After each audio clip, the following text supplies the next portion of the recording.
Bagaimana munculnya Bani Israel? Antum tahu sungguhnya sudah tahu semuanya bahwasanya Ibrahim alaihissalam ya menikah dengan Sarah ya, kemudian satunya dengan apa? Hajar. Ini disebutkan dalam kitab Kejadian Perjanjian Lama. Antum bisa buka dari kitab Perjanjian Lama, kitab Kejadian bagian 17. Di situ cerita bagaimana Sarah kemudian sudah lama menikah dengan Ibrahim, tidak punya anak. Akhirnya Sarah mempersilahkan Ibrahim untuk menikah dengan apa? Hajar. Dan akhirnya lahirlah anak namanya Ismail. Sampai sekarang ada Ismail. Jadi Hajar, kemudian apa? Lahirlah apa? Ismail. Dari Ismail kemudian Nabi Muhammad sallallahu alaihi wasallam. Nabi kita sallallahu alaihi wasallam. Baik, dari Sarah kemudian lahirlah apa? Ishak kemudian apa? Yakub. Yakub inilah yang disebut dengan apa? Israel ya. Adapun sebab dia dinamakan Israel karena dia disebutkan dalam Perjanjian Lama dia bergulat dengan Rabb Allah Subhanahu wa taala, yatajassad, menjelma menjadi seseorang, kemudian bergulat, berkelahi sama Yakub dan akhirnya Yakub mengalahkan Allah Subhanahu wa taala. Akhirnya dia sejak itu disebut dengan apa? Israel. Tapi Yakub ini punya anak 12. Di sini 12 anak dari 4 orang istri ya. Di antaranya Zilfa, kemudian dan yang lainnya ya. Rahil ya. Rahil ini ibunya Yusuf dan Binyamin ya. 12 anak ya. Di antaranya adalah Yusuf kenapa? Binyamin. Kemudian yang lain-lain sampai ada namanya juga Yahuda ya. 12 anak. Inilah yang disebut dengan Bani Israel. Inilah Bani Israel artinya adalah anak-anak Israel yang kembali kepada 12 suku. Kembali kepada 12 suku ya. Suku Yusuf, suku Binyamin dan suku-suku masing-masing 12 anak laki tersebut. Adapun bagaimana kisah mereka tinggal di Palestina, maka sebagaimana Allah kisahkan dimulai dari kisah Nabi Yusuf alaihissalam dalam surat Yusuf. Secara singkat, Nabi Yusuf alaihissalam dizalimi oleh kakak-kakaknya sehingga dia kemudian dijual oleh kakak-kakaknya menjadi seorang budak, akhirnya dibeli oleh pembesar kota Mesir ya. Pembesar kota Mesir di zaman kekuasaan Heksos. Jadi Heksos ini adalah kabilah sebelum kabilah Farainah, sebelum kabilah Kipti atau suku Akbat, dikenal dengan suku Heksos. Itulah di zaman Nabi Yusuf alaihissalam. Dan akhirnya sebagaimana kita ketahui Yusuf alaihissalam akhirnya dituduh berzina, akhirnya dipenjara. Akhirnya dia pun menjadi bendaharawan Mesir di zaman Heksos yang di situ penguasanya dipanggil dengan Al-Malik. Dipanggil dengan apa? Al-Malik ya. Makanya Allah sebutkan dalam Al-Qur'an, wa qala al-maliku inni ara sab'a baqaratin, berkata sang raja. Ini raja ini di Mesir, namun dia bukan dari suku Akbat ya. Dan dia hidup di zaman Nabi Yusuf alaihissalam. Akhirnya singkat cerita Nabi Yusuf akhirnya menjadi pembesar kota Mesir. Akhirnya dia menyuruh kakak-kakaknya untuk membawa seluruh keluarganya menuju ke Palestina. Maka berpindahlah Nabi Yakub, kemudian ibunya Nabi Yusuf, kemudian kakak-kakaknya, keluarga-keluarganya tinggal di Mesir. Yang sebelumnya Ibrahim tinggal di negeri Syam ya, bersama keluarganya, bersama Sarah. Kemudian lahir Ishak, lahir Yakub di Palestina ya. Tapi ketika Nabi Yakub tinggal di Palestina, sudah ada suku-suku lain atau belum? Sudah ada suku lain yang tinggal di Palestina. Mereka hanya sekelompok kecil. Yakub dan 12 anaknya cuma berapa orang ya? Sekelompok kecil dengan keluarga-keluarganya tinggal di Palestina. Sementara di situ ada suku Finiqiin, ada suku Kan'aniin, banyak yang tinggal di Palestina sehingga mereka hanyalah satu suku kecil yang tinggal di Palestina. Kemudian mereka akhirnya meninggalkan Palestina. Ya. Ini di antara isyarat bahwasanya mereka tidak harus tinggal di Palestina. Buktinya Yakub dan anak-anaknya pindah ke Mesir, ya atau tidak? Yusuf kan panggil mereka ke mana? Ke Mesir. Ya.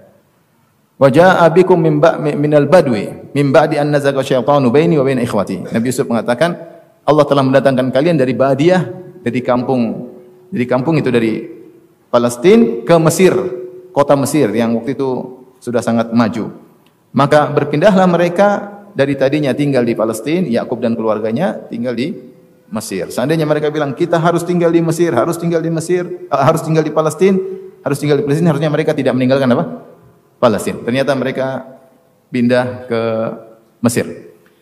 Nah, kemudian di zaman berikutnya Nabi Yusuf diberikan tanah untuk orang-orang Bani Israel dan mereka tinggal di situ dengan nyaman sampai akhirnya Nabi Yusuf meninggal dunia. Kemudian juga Heksos, kerajaan Heksos diruntuhkan oleh suku Akbat. Maka raja-raja Heksos diganti dengan raja-raja Mesir, raja-raja dari suku Akbat yang dikenal dengan Fir'aun. Dengan Fir'aun pertama, Fir'aun kedua dan seterusnya.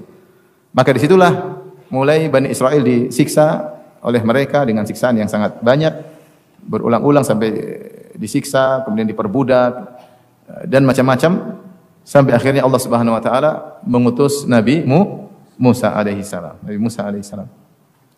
Secara singkat akhirnya Nabi Musa alaihi salam mendakwai Fir'aun dan seterusnya sebagaimana kita ketahui sampai akhirnya Allah menyuruh Nabi Musa dan kaumnya untuk keluar meninggalkan Mesir dan akhirnya dikejar oleh Fir'aun dan bala tentaranya. Kemudian akhirnya Allah tenggelamkan Fir'aun dan bala tentaranya di Laut Merah.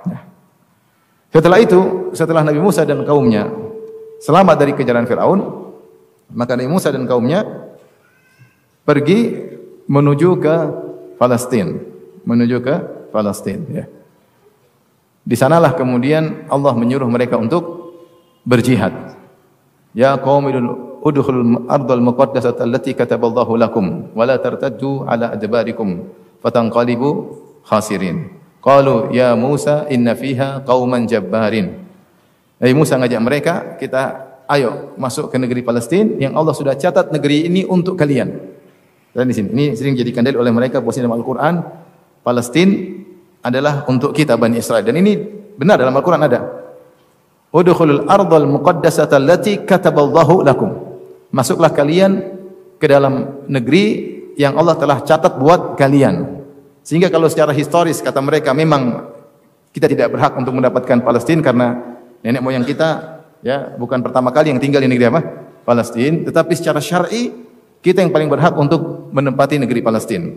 Kenapa? Karena dalam Al-Qur'an juga disebutkan Nabi Musa berkata kepada kaumnya, "Masuklah ke negeri Palestina yang Allah telah catat untuk kalian.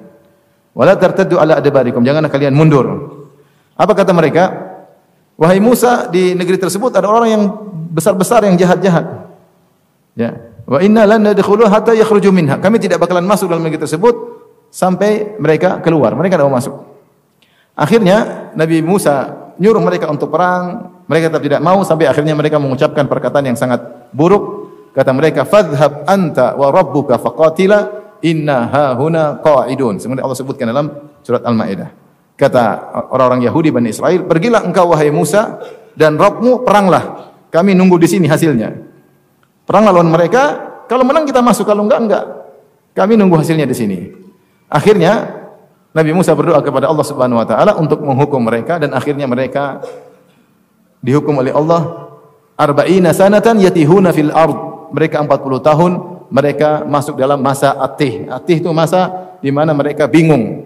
Sebagian ulama menyebutkan yaitu mereka hanya berputar-putar di satu daerah sekian puluh kilo kalian sekian kilo kali sekian kilo. Muter terus, jalan kemana-mana muter situ saja. Tidak pernah keluar dari areal tersebut selama 40 tahun. Ya.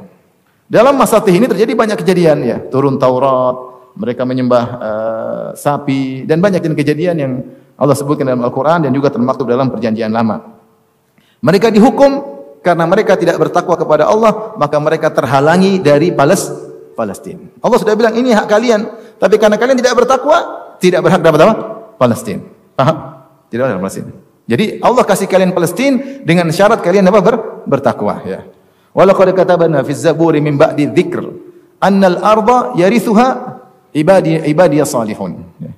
Kata Allah Subhanahu wa taala, sungguh kami telah mencatat dalam Az-Zabur, itu kitab suci Nabi Daud. Min ba'di dzikr, setelah tercatat di Lauhil Mahfuz. Annal arda yarithuha, sungguhnya bumi itu diwarisi oleh hamba-hamba kami yang saleh. Ketika mereka tidak saleh, maka mereka tidak dapat negeri Palestina. Bahkan mereka dimasukkan oleh Allah dalam Ardutih, itu tanah yang di mana mereka muter-muter di situ saja berapa tahun? 40 tahun. Sampai generasi Ada yang menyatakan semua generasi yang membangkang ketika itu semuanya meninggal. Termasuk di zaman itu pun meninggal Nabi Musa alaihissalam dan juga meninggal Nabi Harun alaihissalam. Kemudian kenabian dilanjutkan oleh murid Nabi Musa alaihissalam yang bernama Yusha bin Nun. Maka Yusha bin Nun ini setelah generasi itu meninggal kemudian berjalan dengan generasi baru yang masih muda-muda, maka mereka berangkat ke Palestina untuk berjihad lagi. Ketika itu mereka ada ketakwaan, akhirnya mereka berhasil masuk menguasai apa? Menguasai Palestina. Menguasai Palestina. Ketika mereka berhasil mengalahkan penduduk Palestina untuk menguasai Palestina, Allah sebutkan mereka hendaknya wadkhulul baba sujada. Ya. Wa qulu hittatun naghfir lakum khatayakum. Masuklah kalian ke dalam pintu-pintu kota Palestina dengan ruku sambil berkata, ya Allah ampunilah kami. Saya berkata, ya Allah ampunilah kami. Ternyata mereka tidak menjalankan perintah Allah Subhanahu wa taala. Ternyata mereka juga brengsek sebagaimana bapak-bapak mereka. Ternyata mereka juga brengsek, maka mereka berjalan ala istihim. Mereka sambil delosor dengan jalan dengan pantat mereka sambil mereka berkata hintah hintah. Kita minta gandum, minta gandum. Jadi seperti mengejek Allah Subhanahu wa taala. Intinya mereka kaum yang bejat. Kemudian akhirnya mereka menempati Palestina. Menempati kembali Palestina setelah sekian ratus tahun mereka meninggalkan Palestina. Jadi sebagian para ahli sejarah khilaf, berapa jarak masa antara Nabi Yusuf dengan Nabi Musa? Artinya kan di zaman Nabi Yusuf, Nabi Yakub alaihissalam yang tadinya tinggal di Palestina, apa yang dibilang? Berpindah tempat tinggal, ya, mengungsi ke negeri Mesir. Berarti mereka sudah meninggalkan Palestina dalam waktu yang lama. Kemudian sampai mereka menempati lagi di zaman Yusha bin Nun. Antara Nabi Yusuf alaihissalam dengan Nabi Musa ada pendapat yang mengatakan 100 tahun, ada yang mengatakan 400 tahun. Cukup lama.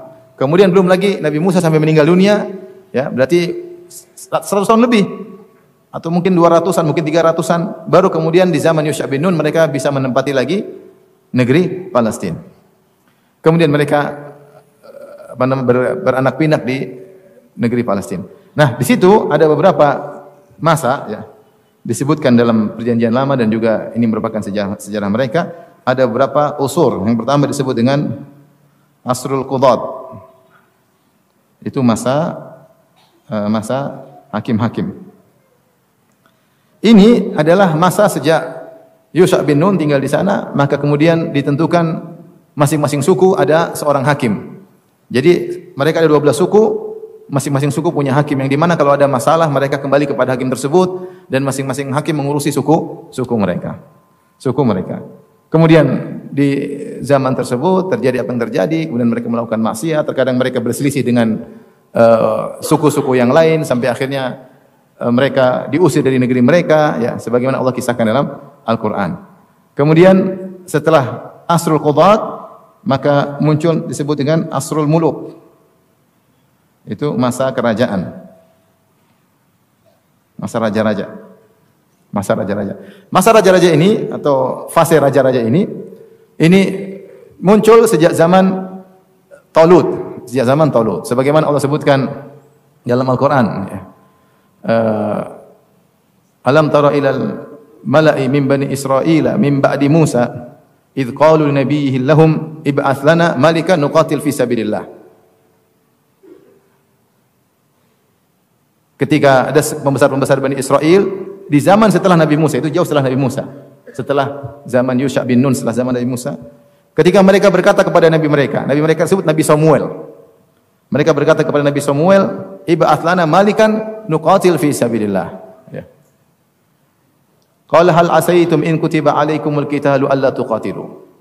Qalu wa ma lana alla nuqatila fi sabilillah wa qad ukhrijna min diyarina wa abnaina. Perhatikan, ini adalah lafaz dalam Al-Qur'an. Kata Nabi Samuel kepada mereka, nanti kalau diwajibkan jihad bagi kalian ternyata tidak jihad. Sebagaimana nenek moyang kalian, ya. Bosnya dulu pernah disuruh berjihad, malah bilang, wahai Musa, kau dengan Tuhan aja yang perang, kita nunggu di sini. Hal asaitum in kutiba alaikumul qitalu alla tuqatilu. Mungkin diwajibkan perang, kalian tidak mau berperang. Apa jawab mereka? Qalu wa ma lana alla nuqatila fi sabilillah. Kenapa kami tidak berjihad di jalan Allah? Wa qad ukhrijna min diyarina. Kami sudah terusir dari negeri kami. Dari mana? Palestina. Jadi di zaman itu mereka sudah diserang juga oleh bangsa-bangsa lain dan mereka sudah terusir. Jadi mereka terusir dari Palestina. Wa abna'ina ya. Makanya kami akan berperang untuk kembali ke negeri Palestina. Akhirnya Nabi tersebut meminta kepada Allah dan Allah kabulkan. Nabi tersebut berkata, "Innallaha qad ba'atha lakum Taluta malika." Sungguhnya Allah telah mengutus kepada kalian Talut sebagai raja. Mereka protes, ya. Kenapa Talut yang diraja? Ya. Wa nahnu ahaqqu bil mulki minhu wa lam yu'ta sa'atan minal mal. Kenapa Talut yang jadi raja? Kami yang berhak dari suku kami untuk jadi raja. Talut bukan dari keturunan orang-orang terpandang. Dari sisi harta kami harta lebih banyak. Kenapa Talut yang jadi raja? Ini ngayalnya mereka ya. Sudah Tuhan yang pilih, Allah yang pilih, mereka masih tidak mau. Akhirnya Nabi Samuel mengatakan ada dalil bahwasanya Talut berhak jadi raja, ada tabut. Fihi sakinatun min rabbikum wa baqiyatun ya. Mimma taraka alu Musa wa alu Haruna tahmiluhul malaikah. Jadi nanti tatkala Talut datang maka akan ada tabut semacam kotak besar. Yang situ berisi sakinah, ada khilaf di kalangan para ulama apa yang maksudnya sakinah. Ada yang mengatakan juga di situ ada peninggalan Nabi Musa, ada yang mengatakan tongkat, ada yang mengatakan lembaran Taurat. Intinya kalau ada peti tersebut atau kotak tersebut datang bersama Talut itu bukti bahwasanya dia berhak jadi raja. Dan ternyata benar.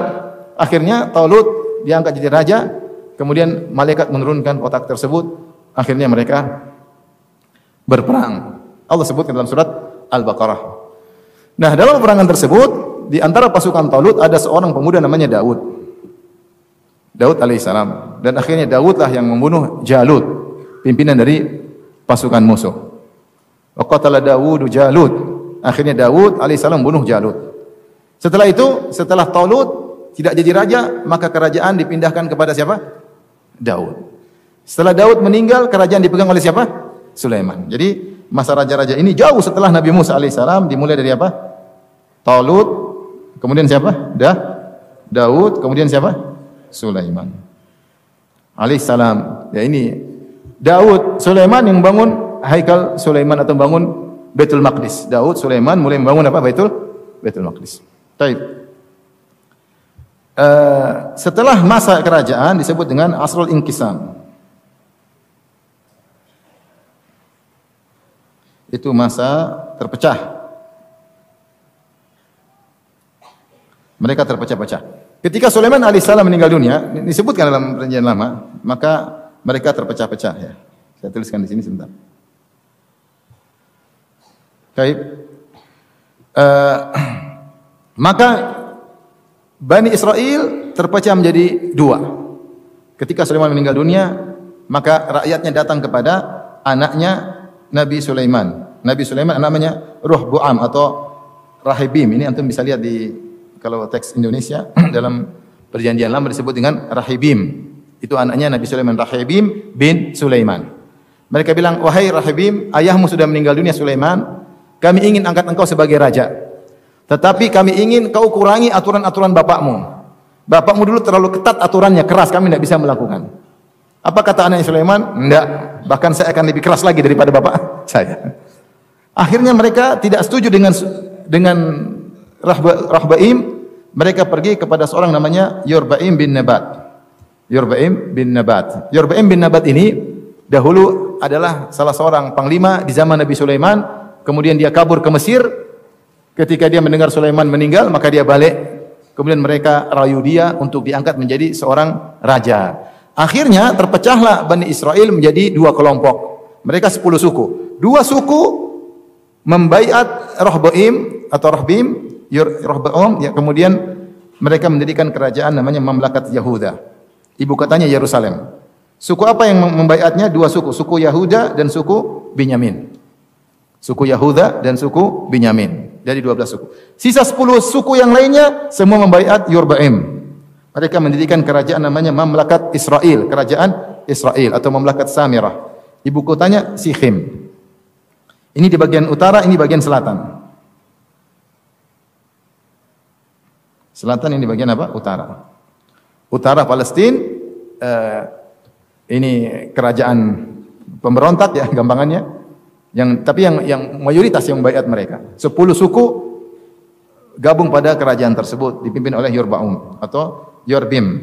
Kemudian 2 suku bergabung dengan Rahbim ya, anaknya Nabi Sulaiman alaihissalam, maka terjadilah dua kerajaan di zaman tersebut yang disebut dengan asrul inqisam, yaitu fase perpecahan.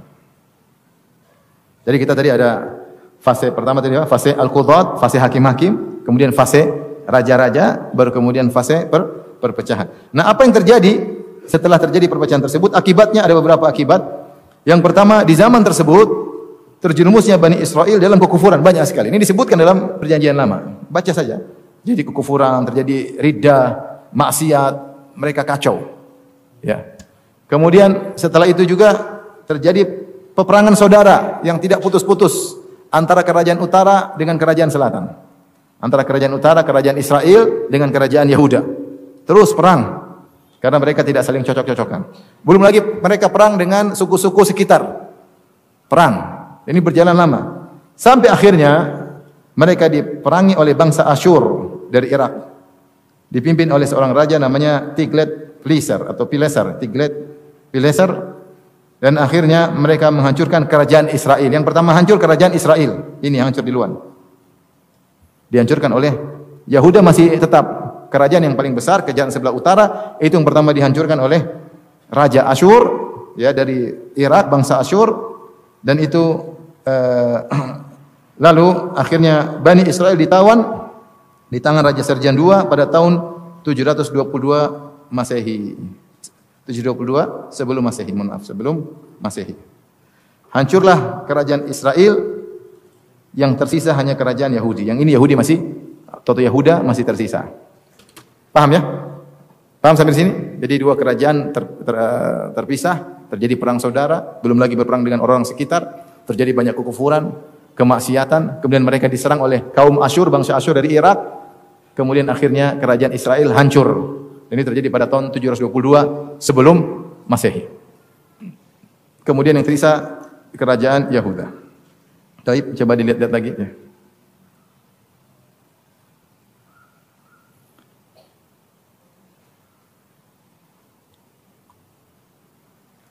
Tapi kita lanjut.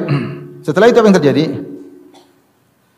Terus pada tahun 608 sebelum Masehi, 608 sebelum Masehi, datang Fir'aun Mesir, ya, dari suku Akbat, kemudian menjajah kerajaan Yahuda. Kerajaan di sini cuma satu, yang ada di selatan, kerajaan Yahuda, kemudian dikuasai oleh Mesir. Kemudian juga kerajaan Israel yang dikuasai oleh bangsa Asyur juga direbut oleh Fir'aun, Faraina, dari kebangsaan Mesir, ya. Masih lanjut, ya. Israel tadi kerajaan dua, kerajaan Israel sebelah utara, keberadaan Yahuda sebelah selatan. Israel tadi dijatuhkan oleh siapa? Bangsa Asyur, Asyur dari Irak. Kemudian datang itu tadi tahun 722 sebelum Masehi. Pada tahun 608 sebelum Masehi datanglah suku Farainah atau bangsa Akbat dari Mesir, kemudian menguasai negeri Yahuda yang tersisa. Kemudian sekaligus mereka menguasai Israel yang masih dipegang oleh Asyur, dikuasai. Jadi akhirnya seluruh Palestina, kerajaan Israel dua-duanya, baik Israel maupun Yahuda, semuanya dikuasai oleh siapa? Fir'aun Mesir. Kemudian berjalan waktu pada tahun 586 sebelum Masehi. Maka Bani Asyur, bangsa Asyur di Irak dilanjutkan oleh Babilonia. Asyur kalah atau dilanjutkan oleh Babilonia. Suku Babil. Nah, suku Babil karena dia melanjutkan Asyur, dia ingin merebut kembali Israel yang tadinya dikuasai oleh Asyur, diambil oleh Fir'aun, dia ingin kuasai lagi. Maka akhirnya mereka pun datang pada tahun 586 sebelum Masehi dengan dipimpin oleh Bukhtanasar kalau bahasa Arab, kalau bahasa Inggris disebut Nebukadnezar. Nebukadnezar atau bahasa kita, bahasa Arab disebut Bukhtanasar. Maka dia pun datang masuk ke Palestina dan dia menghancurkan Haikal apa? Sulaiman. Kemudian ditawan atau dibuang. Kemudian dia menawan Bani Israel di Babilonia. Bani Israel semua dibawa ke Babilonia. Disebut dengan Asrul Babili. Al-Asrul Babili itu pembuangan ke Babilonia, ke Irak.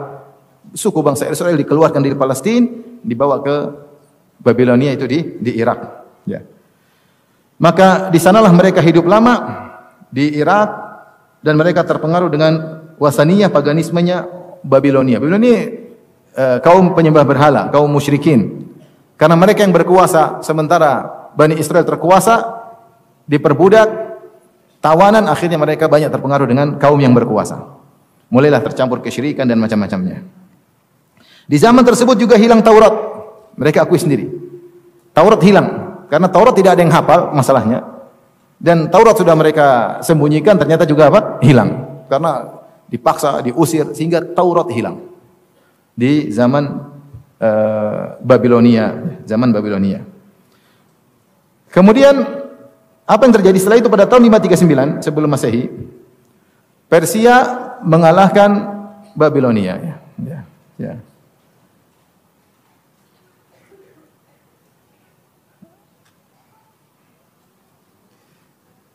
Kata Allah tentang apa namanya?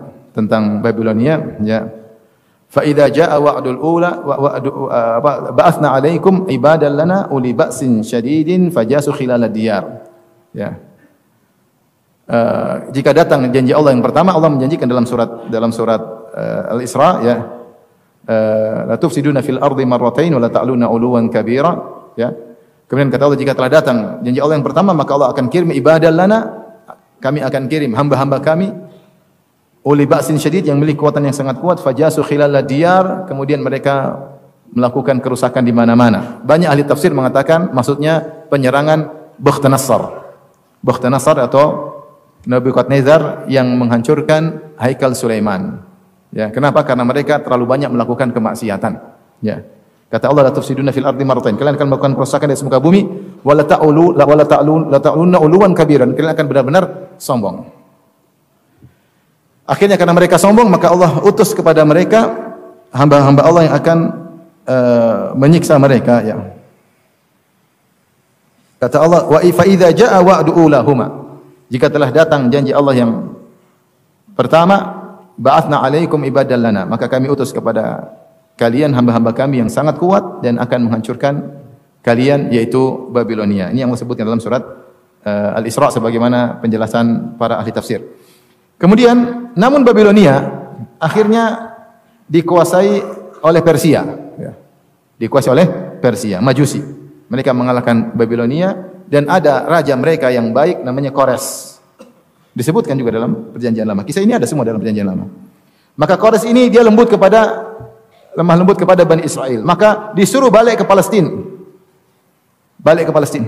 Akhirnya mereka baliklah ke Palestina. Tentu di zaman-zaman ini ada nabi-nabi Israel diutus. Karena mereka kufur, mereka murtad, mereka tukang maksiat. Allah kirim nabi-nabi Bani Israel. Akhirnya pada tahun 539 sebelum Masehi, mereka kembali ke Palestina dengan berjamaah berkelompok-kelompok, sekitar 50.000 orang dari suku ini disebutkan. Keturunan ini sekian orang, dalam Perjanjian Lama ada. Suku ini sekian orang, totalnya kira-kira 50.000, kira-kira, ya. Maka dipimpin pertama kali oleh seorang namanya Zerubabel, kemudian dibawa oleh Ezra itu Uzair, kalau kita bilang apa? Uzair, kembali ke Palestina, kemudian Nehemia, ya. Nehemia. Makanya dalam Perjanjian Lama ada surat Nehemia, ada surat Ezra. Akhirnya mereka balik ke Palestina. Dan kita sudah tahu bahwasanya Taurat hilang. Nah, yang diyakini oleh orang-orang Yahudi, Ezra atau Uzair ini adalah orang yang dijadikan oleh Allah menghafal Taurat, dan dia bisa mengimla, dia bisa mendikte Taurat yang telah hilang kembali. Dia diktekan. Ini pengakuan mereka. Ini dia khilaf di kalangan para ulama. Ini benar atau tidak? Ya. Kata mereka, Ezra lah yang bisa mendikte kembali Taurat yang telah hilang. Makanya mereka mengkultuskan Ezra, sampai di antara mereka ada yang mengatakan Uzair adalah anak Allah. Uzair adalah anak Allah. Wa qalatil yahudu Uzairun ibnullah. Berkata orang Yahudi, Uzair adalah putra Allah. Dan disebutkan dalam hadis yang sahih dalam Sahih Bukhari bahwasanya di antara Yahudi ada yang menyembah Uzair. Makanya pada hari kiamat kelak dikatakan hendaknya setiap umat mengikuti sembahan mereka, maka sekelompok Yahudi menuju ke Uzair. Di antara mereka ada yang menyembah siapa? Uzair. Karena saking solehnya dia, bagaimana dia bisa mengimla kembali, mendiktekan kembali Taurat yang sudah hilang. Nah, sejak zaman tersebut hilanglah penyebutan 10 suku, tidak ada lagi. Tinggal 2 suku, suku Yahuda dan suku Benyamin. Dan saat itu Bani Israel mulai dikenal dengan apa? Istilah Yahudi. Dikenal dengan istilah apa? Yahudi. Ya, tidak lagi suku ini sudah. Jadi namanya apa? Suku Yahudi. Boleh kalau antum sekarang mau bilang ini keturunan mana, ditarik garis ke-12 susah bagi mereka sampai sekarang. Mana ini ke Yusuf yang mana, ke Binyamin yang mana, ke ini kemana, yang ini kemana, susah. Jadilah mereka satu nama apa? Yahudi. Kenapa 10 suku hilang? Karena sudah sejak awal Israel sudah jatuh, ya enggak? Bukankah ketika mereka terpecah belah, yang duluan hancur Israel apa? Yahudi. Kerajaan Israel duluan kan? Yang 10 suku semua di situ hancur. Jadi mereka lebih cepat terlupakan. Tinggal suku Yahudi dan Binyamin yang ada di kerajaan Yahudi. Akhirnya Yahudi dikenal dengan Yahudi.